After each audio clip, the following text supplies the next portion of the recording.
In this video, I want to talk to you about bodybuilding philosophy, at least how I see it. What is bodybuilding? Is it how strong you are? Is it how many pounds you weigh? Or how many pounds you lift? Or how impressive you look at the gym? What is bodybuilding, right? I started this video with Luimarco's question, what is bodybuilding? This question is a very good question to be discussed, especially at the time being.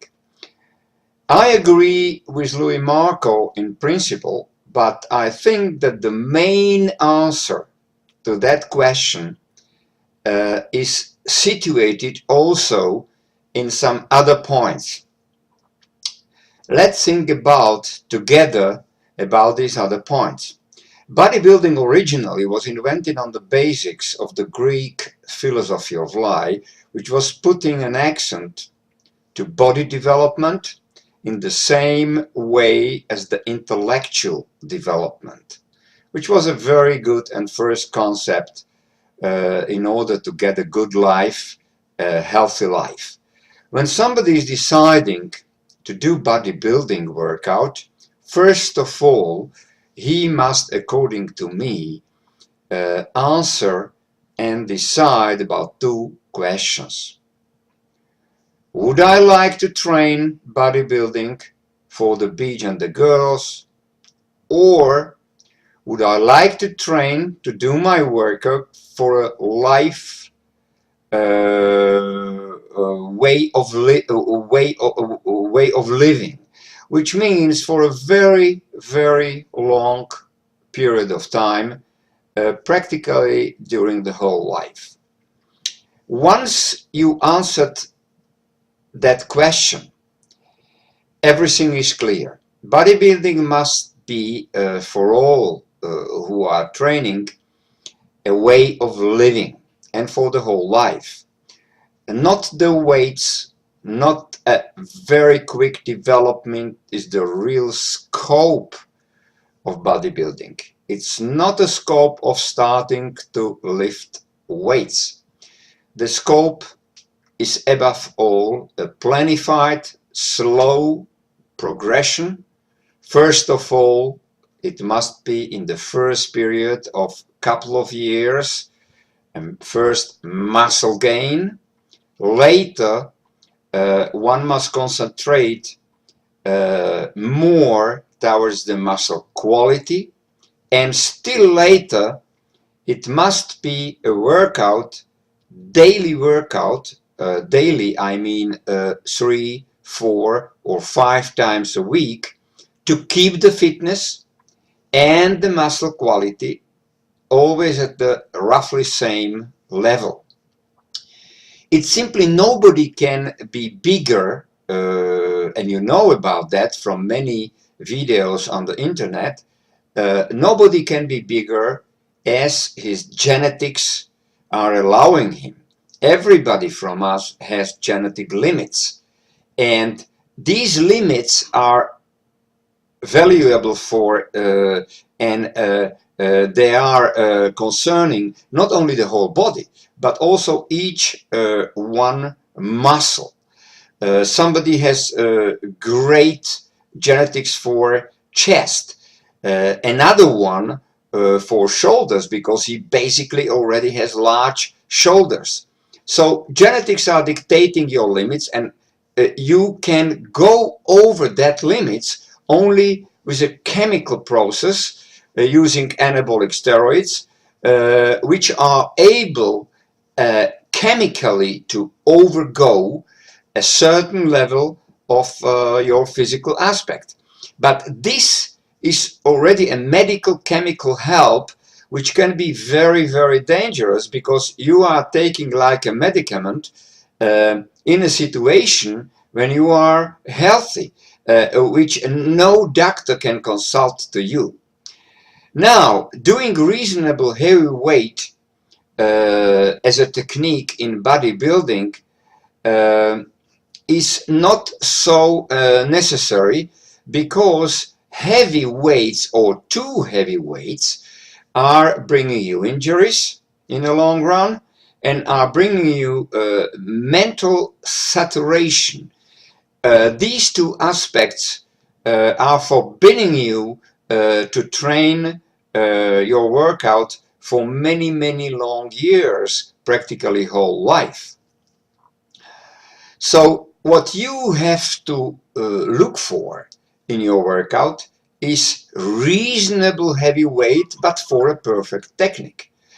It is necessary because you can't exaggerate trainings for a long, very long periods. You can exaggerate maybe 1, 2, 3 trainings, maybe 2 weeks or 2 months, but you can't go over that border.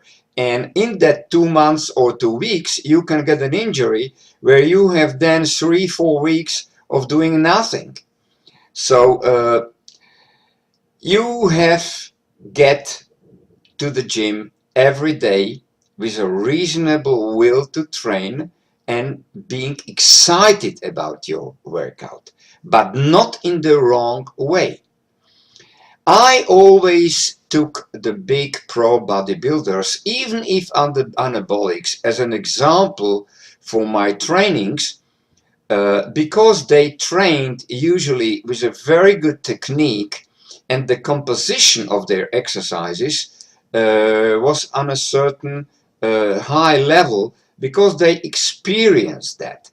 But this example ended in the middle of 90s, I would say, because when the really big pro bodybuilders came on the scene, the anabolic steroids use was coming to such an exaggeration that the training was not so important, and more weight, heavy weight you were lifting, the better was the result of the anabolic steroids. So for me, the best example for my training were the athletes and the bodybuilders in 60s, 70s and even 80s, because people like Chuck Sipes, Larry Scott, Frank Zane, Phil Martin, Harold Poole, Arthur Harris, they were taking anabolics, I'm sure, and many of them admitted to take the anabolic steroids. But their training shown in magazines like Muscle Builder or Mr. Universe or Mr. America, it was a very good example for a young bodybuilder to have a nice, good, reasonable, healthy training. Today it's quite impossible, and unfortunately too many young bodybuilders are coming to the gym and just having in their head the fact to train with extremely heavy weights, because they see Coleman on a leg press with over 1 ton of weight, and they come to the gym and they want to do similar, not the same but similar. It's an animal reflex to repeat after the others what to do. So the question of what is bodybuilding, I put the following definition. Bodybuilding is a way of living, training and eating. It must be done in a regular way above all, for over long years until a very high age. Done with perfect technique, appropriate weights, and in a way that the muscle quality and the personal being fit, feeling, is all the time the same, not regarding the age, not regarding a day when I am in a bad mood, etc. You have to train, and you have the means to do that when you are doing it over a long time reasonably. So do it like that, and you will train with 70s or 80s, and you will still be in the gym without any problems. Thanks for listening, and have a nice training. Bye.